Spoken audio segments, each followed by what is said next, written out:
Right now, we are preparing for the start of the church year with the first Sunday of Advent, which has me thinking about time and how it's connected to the life of faith. To learn more, stay tuned.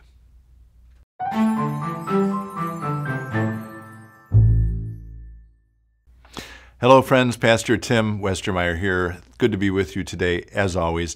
Today, I am thinking about time, and I'm thinking about time because this episode is actually being broadcast or published during the last week of the church year. Just this last Sunday was Christ the King Sunday, the last Sunday of the church year, which means we're now anticipating the first Sunday of the church year, which is the first Sunday of Advent.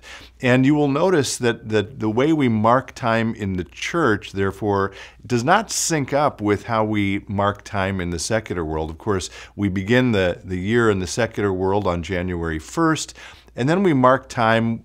Often we think of it in terms of holidays or times of the year, with Labor Day or Memorial Day or 4th of July. Even the Super Bowl is sort of one way we mark time, the start of the school year. And again, I think it's a good thing that as Christians, the way we think about time is a little bit askew. It reminds us that our true home is somewhere else, or as Jesus said in the gospel from last week, "My kingdom is not of this world." So it's a reminder as human beings made in God's image and designed for eternity that we have one foot in the world in actual time and one foot in eternity, which is something that Frederick Buechner, our old friend, writes about in this little book called Wishful Thinking, and this is in an entry simply called Eternity. And as I'm thinking about time today, I thought I would read just a little bit of it. Here's what he says. As human beings, we know time as a passing of unrepeatable events in the course of which everything passes away, including ourselves. As human beings, we also know occasions when we stand outside the passing of events and glimpse their meaning. Sometimes an event occurs in our lives, a birth, a death, a marriage, some event of unusual beauty or pain or joy, through which we catch a glimpse of what our lives are all about, and maybe even what life itself is all about.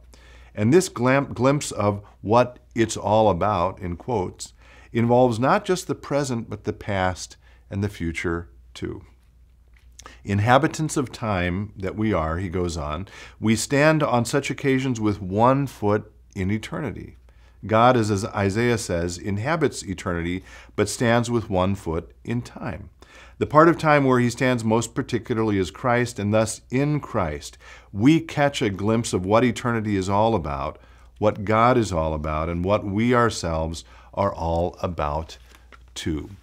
And again, I think that this idea of the calendar being a little askew in the Christian church calendar helps to remind us of what we are all about, to use that phrase from Frederick Buechner.